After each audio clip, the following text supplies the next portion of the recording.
हेर्दै हुनुहुन्छ त्रिशुली खबर टिभी। 24 घण्टा ताजा खबरको लागि हाम्रो च्यानललाई सब्स्क्राइब गर्नुहोला, नजिक रहेको बेल आइकन दबाई हामीसँग जोडिनुहोला। निर्विकल्प नेतृत्वको निरन्तरता माओवादीको मात्र होइन, मुलुककै नेता प्रचण्ड। एमसीसी बारे प्रधानमन्त्रीको जनता ठग्ने लज्जास्पद अभिव्यक्ति भएको भीम रावलको आरोप। पूर्व सहकर्मीको नजरमा माओवादी केन्द्रका अध्यक्ष प्रचण्ड राजनीतिमा कहिल्यै इमानदार भएनन्, सुध्रिने कुनै छाड छैन। नेकपा यसको आधिकारिकता सम्बन्धी ओलीको मुद्दा सर्वोच्च अदालतमा पेशी। 14 सांसदको मुद्दा पेशीमा म्याद बुझ्न नमानेका माधव कुमार नेपाललाई तालमेलदारको यस्तो चेतावनी, अब के होला? टाउको मूल्य तोक्ने देउवाले प्रचण्डको प्रशंसा गर्दा हास्यास्पद। प्रचण्डको ठूला फोटाहरू हटाइयो। माओवादी नेता किराती भन्छन् चाकडी प्रवृत्ति मुर्दाबाद। के प्रचण्ड र ओलीबीच आइस ब्रेक भएको हो त? प्रचण्डले महासचिव शंकर पोखरेलको प्रशंसा गर्दै भने पार्टी एकताबारे फेरि एकचोटि आत्मसमीक्षा गरौं। नेकपा एमाले र माओवादीलाई फेरि एकता गर्न चाहन्छौं। नेपाली नागरिकहरूले बहुमत दिएर नेकपा एमालेलाई फेरि सिंहदरबारमा पुर्याउँछन्। एमाले अध्यक्ष केपी शर्मा ओली देशी विदेशी शक्तिले सत्ताबाट हटाए, तर अब जनताले बहुमत दिएर मलाई फेरि सिंहदरबारमा पुर्याउनेछन्। र उद्घाटनमा एमाले अध्यक्ष ओलीलाई सम्झँदै प्रचण्डले भने पार्टी एकता गलत थिएन, फेरि समीक्षा गरौं। एकाएक बम विस्फोट हुँदा 6 जनाको मृत्यु। अब हेर्नुहोस् पूरा समाचार।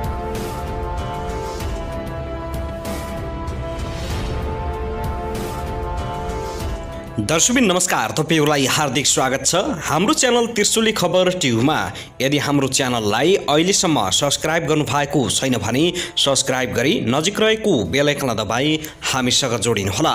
दर्शकबिन फेरि पनि हामी तपाईहरुमाझ अत्यन्तै महत्त्वपूर्ण खबरहरूका साथ उपस्थित भइसकेका छौं। यो भिडियोलाई अन्तिमसम्म हेरी हामीले साथ दिनुहोला। दर्शकबिन हाम्रो मेहनतको लागि एउटा सानो लाइक गर्न भने नभुल्नुहोला। कहाँ हेर्दै हुनुहुन्छ, के भन्न चाहनुहुन्छ, आफ्नो मनमा लागेका प्रतिक्रियाहरू अवश्य पनि राख्न नभुल्नुहोला। के तपाईँ हाम्रो च्यानलमा रेगुलर हुनुहुन्छ? यदि रेगुलर हुनुहुन्छ भने यो भिडियोलाई धेरैभन्दा धेरै सेयर गर्नुहोला। र तपाईँ कुन नेताको सपोर्टर हुनुहुन्छ? एमाले अध्यक्ष केपी शर्मा ओली, माओवादी केन्द्रका अध्यक्ष प्रचण्ड र प्रधानमन्त्री तथा नेपाली कांग्रेसका सभापति शेरबहादुर देउवा, त्यसैगरी नेकपा यसका अध्यक्ष माधव कुमार नेपाल। आफ्नो मन परेको नेताको नाम अवश्य पनि कमेन्ट गर्नुहोला। दर्शकबिन आउनुहोस् अब पहिलो खबरतर्फ लागौं। नेकपा एमालेका अध्यक्ष केपी शर्मा ओलीले आगामी चुनावमा आफ्नो पार्टीले बहुमत ल्याउने बताएका छन्। देशभरि नेकपा एमालेको पक्षमा जनलहर आएकाले नेकपा एमालेको बहुमतलाई कसैले रोक्न र छेक्न नसक्ने उनको भनाइ छ। दमक नगरपालिका 3 मा निर्माणाधीन दमक भ्यू टावरको अवलोकनपछि हिजो आइतबार आयोजित सभामा अध्यक्ष ओलीले नेकपा एमालेले गरेको कामलाई देखेर नागरिकले फेरि तिनी तहको चुनावमा आफ्नो पार्टीलाई बहुमत दिएर जिताउने ठकुवा गरेका हुन्। नेकपा एमालेलाई देशी विदेशी शक्तिले सत्ताबाट हटाएको हो। उनले भने अब जनताले बहुमत दिएर नेकपा एमालेलाई फेरि सिंहदरबारमा पुर्याउनेछन्। गृह जिल्ला पुगेका अध्यक्ष ओली सोमबार काठमाडौँ फर्किएका छन्। झापा क्षेत्र नम्बर 5 बाट प्रतिनिधि सभा सदस्यमा निर्वाचित अध्यक्ष ओलीले हिजो र अस्ति आफ्नो निर्वाचन क्षेत्रमा विभिन्न कार्यक्रममा व्यस्त रहेका थिए। दर्शकबिन त्यसैगरी यता भने नेकपा एमालेका नेता डा भीमबहादुर रावलले अमेरिकी मिलेनियम च्यालेन्ज कर्पोरेसन एमसीसी बारे प्रधानमन्त्री शेरबहादुर देउवाको अभिव्यक्तिलाई जनता ठग्ने लज्जास्पद अभिव्यक्ति भएको टिप्पणी गरेका छन्। सामाजिक सञ्जाल मार्फत नेता रावलले मूल सम्झौतासँगै आधा दर्जन सम्झौता गरी नेपाललाई अमेरिकी सामरिक स्वार्थमा दुरुपयोग गर्न एमसीसी अन्तर्गत आउने रकमलाई सित्तैमा आएको भनी देशको प्रधानमन्त्रीले भन्नु जनता ठग्ने लज्जास्पद अभिव्यक्ति भएको आरोप लगाएका छन्। प्रधानमन्त्री देउवाले हिजो आइतबार नेकपा माओवादी केन्द्रको महाधिवेशनमा बोल्दै एमसीसीमा कुनै किसिमको राष्ट्रघात नभएको भन्दै सित्तैमा आएको पैसा भएको बताएका थिए। नेता रावलले यस्तो कुरा नेपाल सार्वभौम स्वाधीन र लामो सभ्यता भएको देश ठग्ने कसैलाई अधिकार नभएको बताएका छन्। मूल सम्झौतासँगै आधा दर्जन सम्झौता गरी नेपाललाई अमेरिकी सामरिक स्वार्थमा दुरुपयोग गर्न एमसीसी अन्तर्गत आउने रकमलाई सित्तैमा आएको भन्नु प्रधानमन्त्रीको लज्जास्पद टिप्पणी भएको बताएका छन्। त्यस्तै यता भने नेकपा एमालेले निष्कासन गरेका माधव कुमार नेपाल सहित 14 जना सांसदलाई पदमुक्त नगरी नयाँ दल दर्ता गर्ने निर्वाचन आयोग र सभामुख अग्निप्रसाद सापकोटा विरुद्ध परेको मुद्दा आज पेशीमा चढेको छ। एमाले अध्यक्ष केपी शर्मा ओलीले आयोग र सभामुखलाई विपक्षी बनाएको सो मुद्दा सुनाइका लागि तेजबहादुर केसी र टङ्कबहादुर मोक्तानको इजलासमा परेको हो, तर मुद्दाको सूचीमा उक्त पेशी मध्यभागतिर रहेको छ।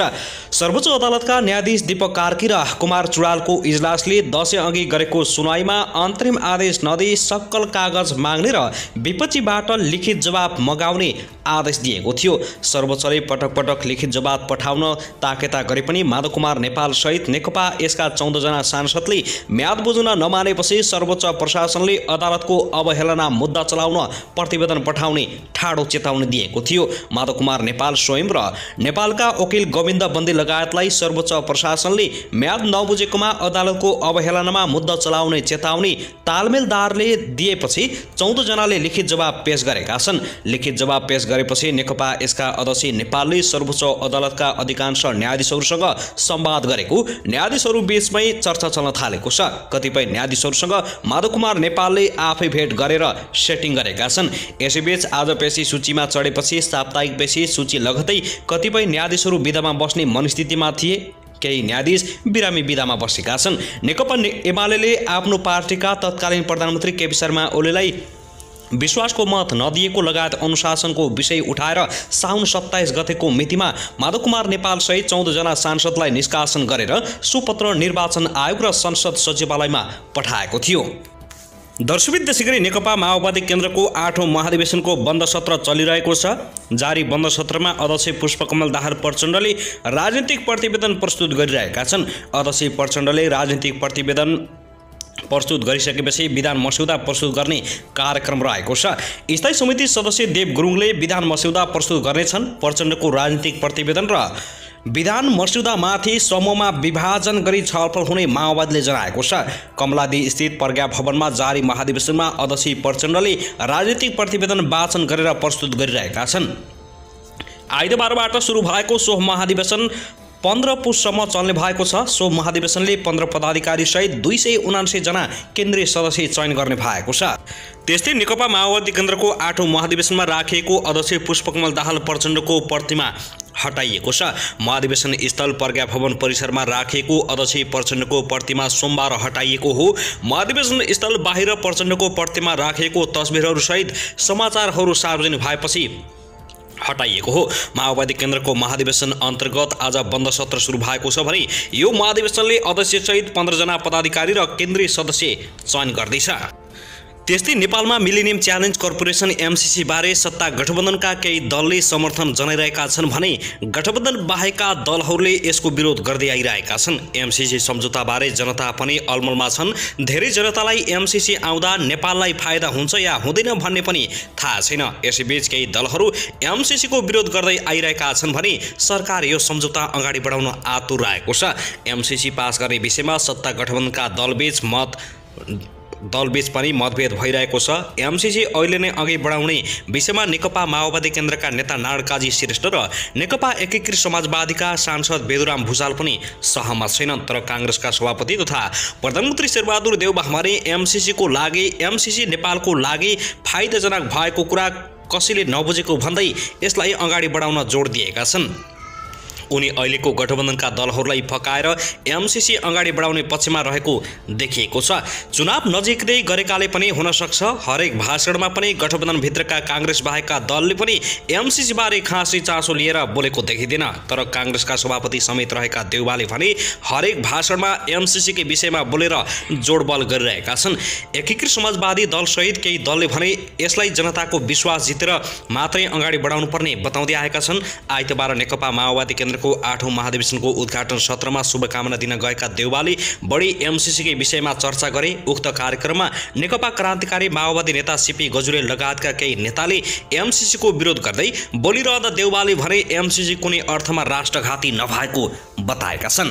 दर्शकवृन्द, त्यसैगरी भारतको बिहार राज्यमा खाद्यान्न प्रशोधन गर्ने कारखाना भित्रको बोइलर विस्फोट हुँदा कम्तीमा 6 जनाको मृत्यु भएको छ। अन्य 7 जना घाइते भएको अधिकारीले जानकारी दिएको छ।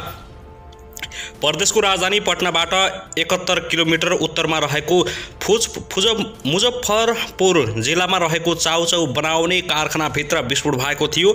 उद्धारका प्रयास भइरहेको र भग्ना बसेसमा हराइरहेकाको खोजी भइरहेको मुजफ्फरपुरका जिल्ला मजिस्ट्रेट परबल कुमारले जानकारी दिएका छन्। विस्फोटपछि उद्धारकर्ता र दमकलाई घटनास्थलमा खटाइएको छ भने घटनाको अनुसन्धान भइरहेको छ। विस्फोट यति भीषण भएको थियो कि यस क्षेत्रको छेउछाउका कारखाना समेत क्षति पुगेको प्रत्यक्षदर्शीले बताएका छन्।